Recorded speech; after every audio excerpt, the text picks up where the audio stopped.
Selamat siang teman-teman. Hari ini saya sudah terhubung dengan Radiana Mahaga. Kak Ana ini tokoh perempuan inspiratif bisnis kopi sehari-harinya yang tahun 2019 yang lalu dapat penghargaan dari Prancis Gourmet Award. Baik, langsung saja kita bincang-bincang sama Kak Ana Mahaga. Assalamualaikum Kak Ana. Waalaikumsalam Bang Yusradi. Apa kabar Kak? Alhamdulillah sehat. Alhamdulillah. Sehat juga ya Bang ya? Alhamdulillah sehat. Lingkungan aman ya? Nggak banjir lagi? Enggak, udah kering. Alhamdulillah.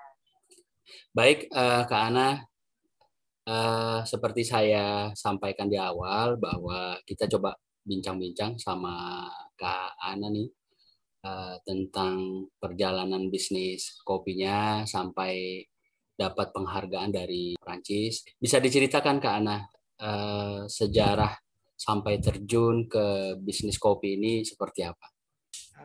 Kami sudah familiar lah dengan kopi. Nah, tahun 2010 tuh saat saya resign dari kerjaan kantor, saya resign, tiba-tiba ada teman yang kontak-kontak, terus dia cerita, mau nggak jual kopi, dia bilang gitu ke Belanda. Mau, kenapa enggak? Akhirnya di approach, sempatlah kita kirim ke Belanda.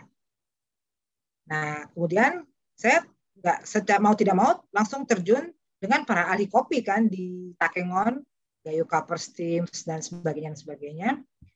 Jadi langsung terjun di situ, ikut ngicipin kopi, belajar sama Bang Madi, semuanya. Akhirnya wah kenapa nggak kebun kakek saya kembangkan aja ya. Jadi artinya selama ini kan kebun kakek itu hanya dipakai buat dijual merahnya aja, kan orang datang jual merah, kita nggak pernah terlibat apapun juga. Akhirnya ya itu kami coba mengelola kebun kami sendiri untuk dari kebun sampai ke cangkir. Nah itulah sampai kami pertama kali buka kedai di Pasar Santa. Buka kedainya itu kapan Kak? Tahun 2010 buka kedainya itu juga? Bukan. 2010 tuh saya belajar, terus ekspor. Jadi dalam hal ini saya hanya belajar tentang tradingnya, ya, bukan tentang kopinya. Nah, kemudian karena sudah terjun di dalamnya, saya tuh sebenarnya mulai bisnisnya tahun 2013 kali ya, 2013 mulai bisnisnya. Sampai akhirnya brandnya itu sudah dipatenkan 2013. Nah, kedai kopinya sendiri itu dimulai 2014. Oke, baik. Kebun kakek itu di Bias? Bias ya. Murni Bias ya, Kak? Kebunnya di Bias, tapi itu juga penghargaan buat kakek. Karena kebun kami sendiri itu punya sejarah tersendiri di belakangnya. Jadi bahwa kakek berjuang untuk mempertahankan kebun itu dari Belanda tahun awal-awal 1900. Nah, itu yang membuat banggaan tersendiri gitu loh, buat keluarga, bahwa jadi kebun Bias itu nggak hanya sekedar kebun, tapi kebun dengan perjuangan. Gitu. Ya, itu yang bareng Pak Hasan Gaya itu ya, Kak ya? Yang perebutan dari Belanda. Beda? Iya. Ada, tunggu, saya lupa, ada 7 orang waktu itu yang ikut berjuang. Ada beberapa region, saya kayaknya mesti ngecek lagi ceritanya itu ya. Nah, terus itu perkembangannya gimana waktu itu, Kak? Minum dengan bayar sesuai ikhlasnya untuk charity buat orang-orang anak-anak di pasar. Terus kami ke situ, terus ngobrol-ngobrol dengan anak-anak itu, dan menarik sekali gitu karena mereka tuh punya konsep bahwa nantinya pada saat itu ya, nantinya Pasar Santa tuh akan dibikin menjadi pusat kopi. Jadi seperti kayak pasar pramuka. Jadi orang kalau mencari alat kesehatan itu pasti ke pramuka, atau obat pasti ke pramuka. Nah, pada saat itu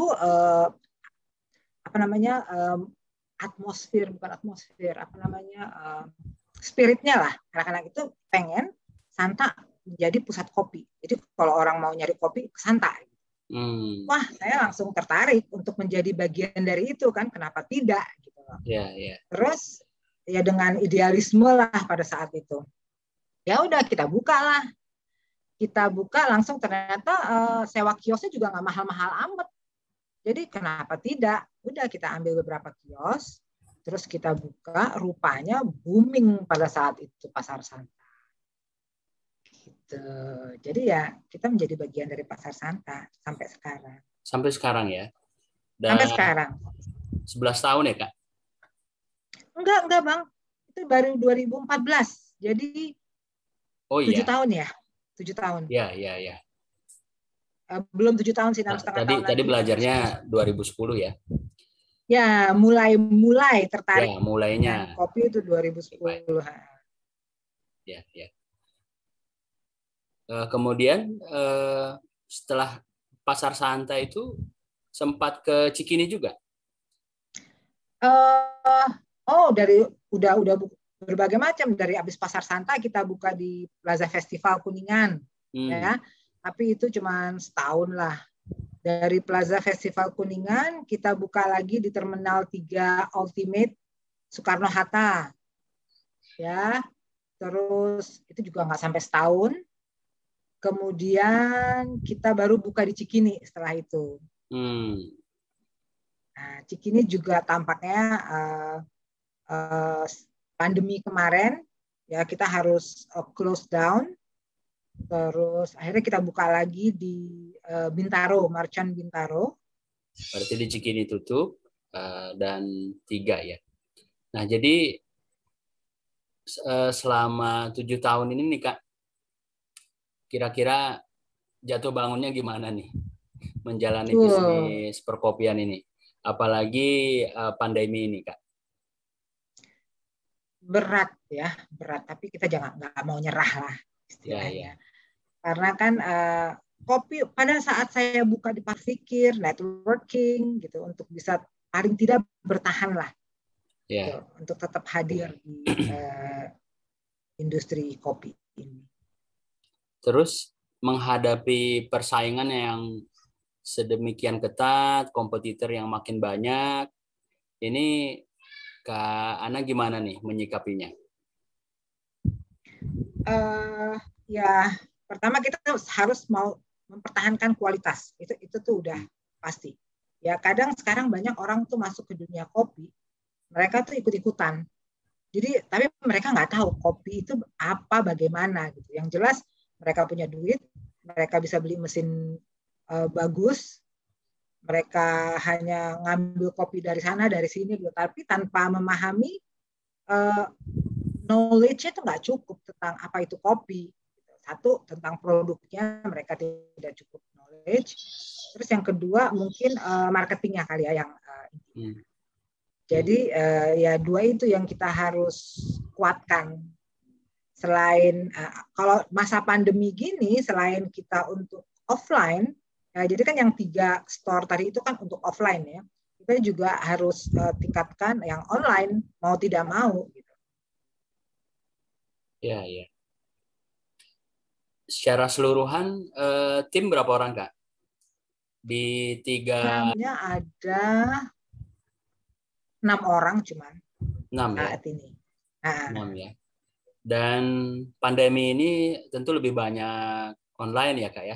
Dengan kebijakan PSBB, terus zona merah. Betul. Ini lebih banyak online ya? Lebih ke online-nya. Iya. Terus sebelum dan saat pandemi itu gimana Kak? Ya jauh banget. Jauh Karena kan tapi kalau yang untuk minuman tuh dia drop. Tapi kalau artinya orang yang datang ke kedai atau beli minuman botol gitu itu drop. Tapi kalau yang pelanggan yang roasted bean ya atau bubuk itu kan kita udah punya pelanggan yang cukup loyal gitu ya. Jadi mereka sih relatif masih terus gitu. Masih terus ya kan mereka di seluruh Indonesia gitu, nggak hanya di Jakarta aja. Jadi pengiriman lewat kurir, logistik itu tetap jalan. Iya, iya. Kalau sebelum dan saat pandemi, kira-kira kalau dalam hitungan ton berapa? Berapa penjualan, Kak? Nggak bisa dibilang ya. Jadi mungkin selama pandemi ini tinggal 30%-nya lah dari 30% ya. sebelumnya. Jauh sekali ya, Kak. 70% ya penurunan. Jauh, Jauh ya. jauh, jauh.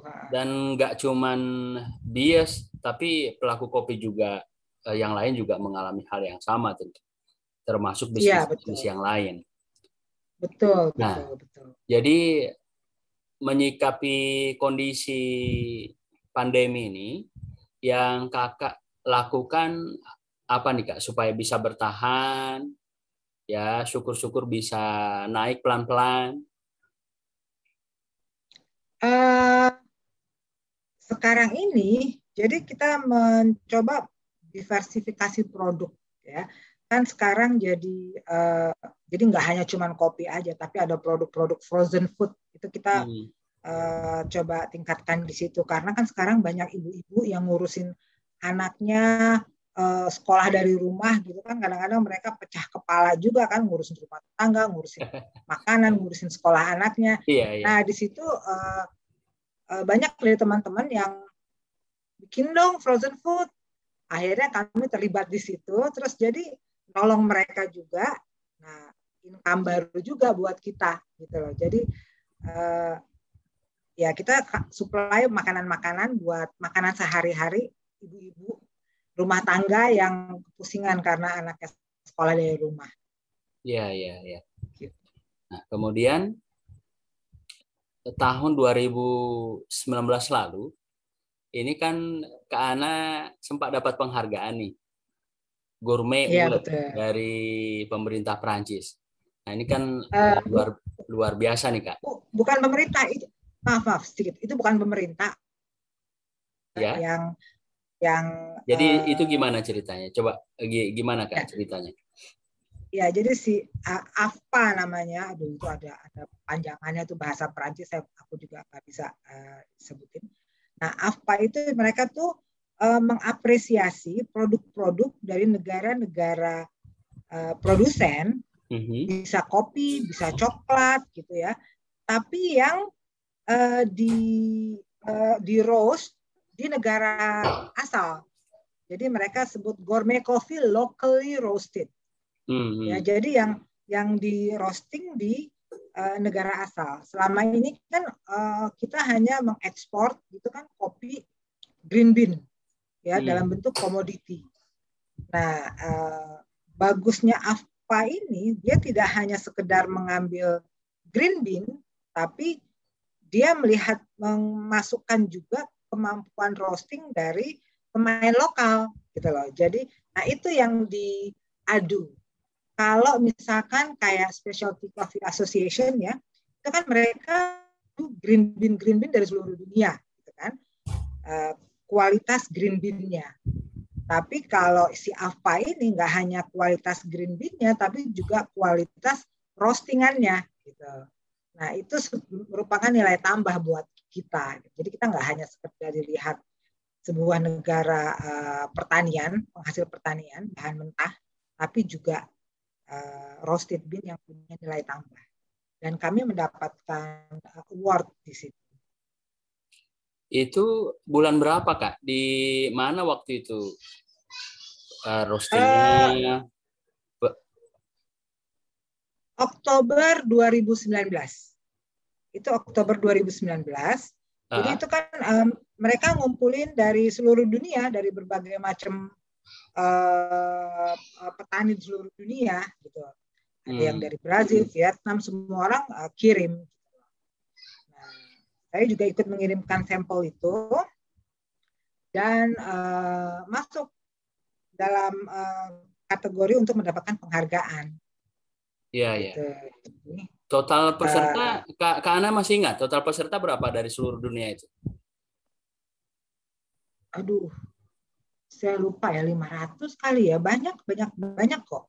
Banyak saya ya. Saya nggak ikut banyak Berarti dari seluruh dunia. Seluruh peserta mengirimkan produk yang sudah di roasting ya, Prosesnya Ya, seperti itu. betul. Pada saat apa namanya pengumuman itu kebetulan di Indonesia lagi ada Trade Expo, International Trade Expo. Nah, jadi pihak AFPA-nya datang ke Trade Expo itu. Jadi mereka memberikan di ICE BSD. Ya. Ya, jadi mereka memberikan awards-nya di situ bagi yang menang. Jadi luar biasa Kak Ana ya.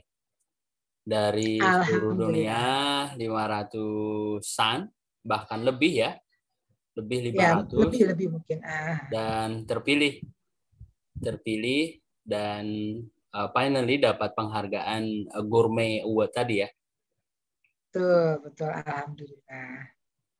Nah, jadi dapat penghargaan Gourmet Award tadi, kemudian apa yang kemudian jadi motivasi ke Ana ini bias KP ini, bias UPI bias ini, langkah apa kemudian pengembangan yang dilakukan ke Ana? Ya kalau bisa sih, saya sih bisa kalau bisa pengen ekspor ya, ekspor yang roasted bean, walaupun sulit sekali untuk ekspor roasted bean, kecuali yang benar-benar premium. Gitu. Jadi benar-benar premium baru kita bisa ekspor roasted bean.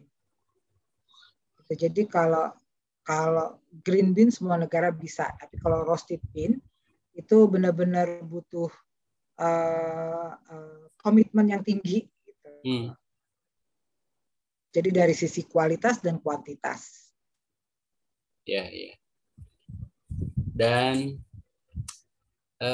Kak Ana melihat dengan kondisi pandemi ini tentu kan untuk ekspor juga makin sulit Kak ya. Sulit karena ekonomi kan terdampak ya dengan masalah pandemi ini.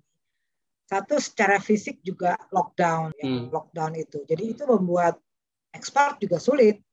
Ya mudah-mudahan sih dengan vaksin ini, mudah-mudahan sih udah bisa sedikit lebih longgar gitu loh keadaan di sekarang.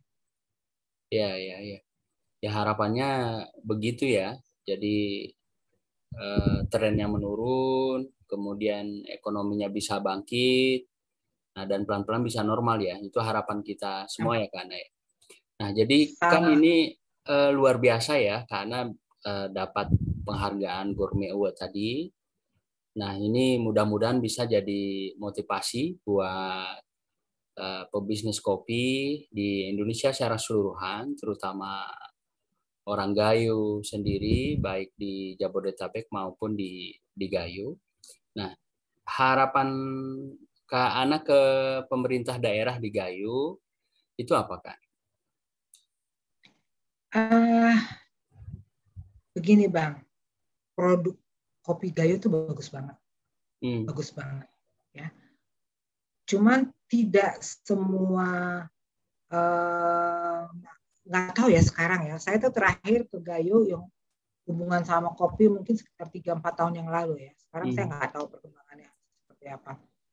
Cuman cukup passion, tidak punya cukup, mereka mau dapat duit cepat aja gitu ya. Emang nggak salah sih untuk pengen dapat duit cepat, tapi kalau mereka bisa meningkatkan produksi kopinya dengan baik, gitu kan mereka bisa dapat added value dan di dalam jangka panjang gitu mereka bisa akses pasar yang lebih besar dan lebih bagus gitu loh. Jadi itu satu yang perlu masyarakat kopi Gayo itu yang perlu aware tuh di situ mengenai konsistensi kualitas dan kuantitas. Itu satu. Terus yang kedua yang saya harapkan dari pemerintah itu membantu memberikan memfasilitasi either itu untuk mengenai produksi maupun mengenai pemasaran. gitu ya. Itu akan bagus sekali. Nah, buat pemain kopinya sendiri ya yang nggak mau terikat itu kan juga bisa sekarang ini teknologi itu kan udah amat sangat canggih. Jadi kita bisa melakukan penawaran dan kopi itu melalui media sosial media dan kesempatan masyarakat di Gayo untuk menjual kopinya itu sama besarnya dengan kesempatan orang yang di Jakarta atau orang yang di Singapura atau orang yang di Vietnam untuk memperkenalkan produk mereka ke dunia. Jadi dan itu juga bisa misalkan difasilitasi oleh pemerintah agar masyarakat pemain kopi Gayo itu punya cukup knowledge untuk mengakses teknologi dan caranya gitu. Jadi arahnya lebih efektif dan efisien. Jadi mereka bisa langsung trading keluar tanpa harus melalui perantara-perantara.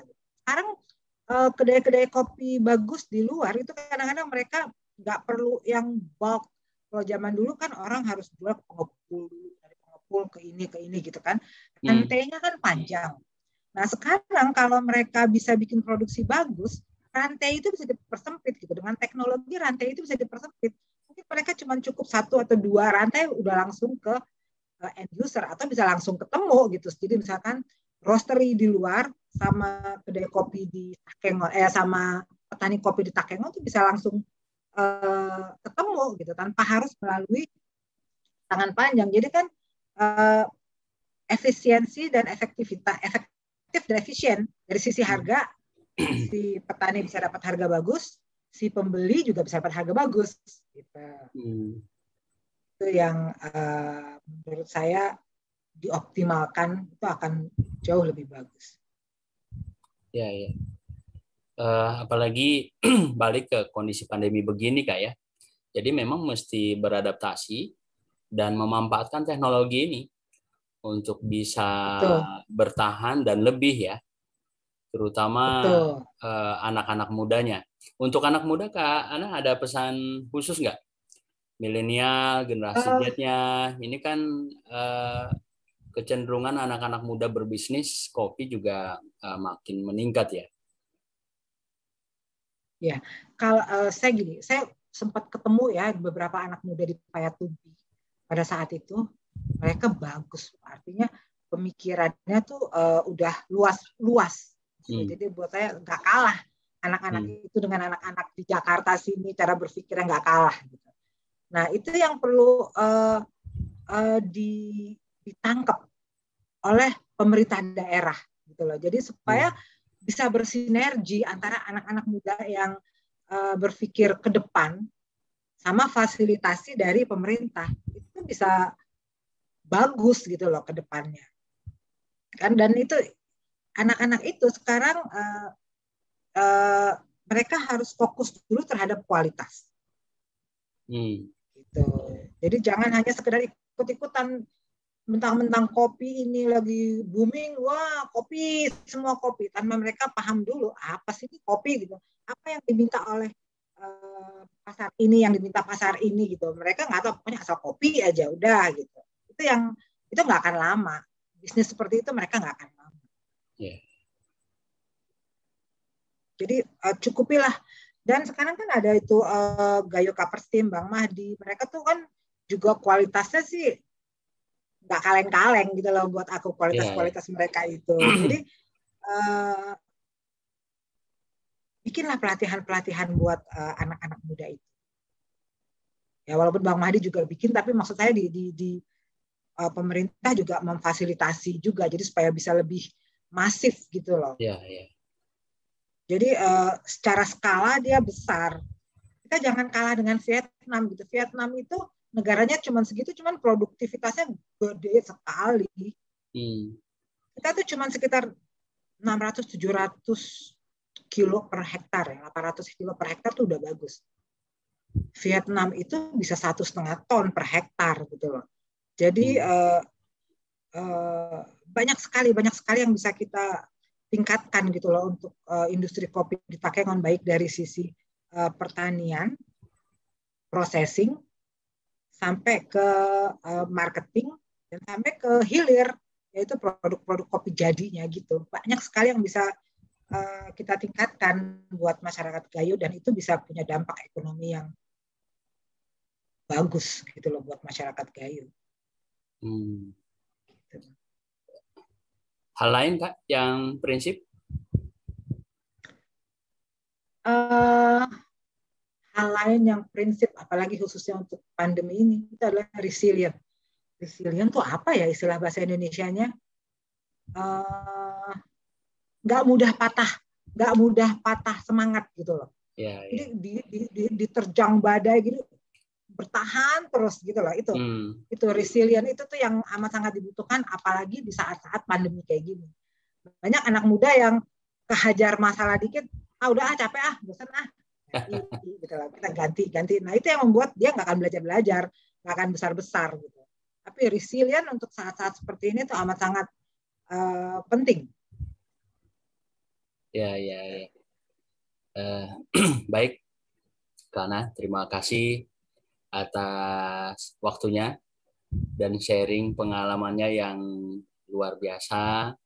Mudah-mudahan bias kopi maju terus, makin berkembang, apalagi di tengah pandemi ini.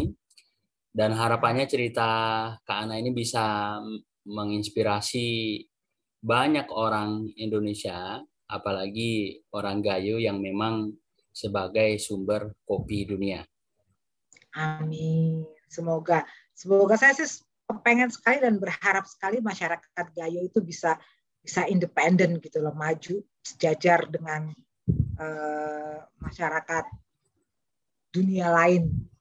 Jadi nggak hanya buat Indonesia loh, kita berbicara sekarang skalanya udah internasional, globalisasi.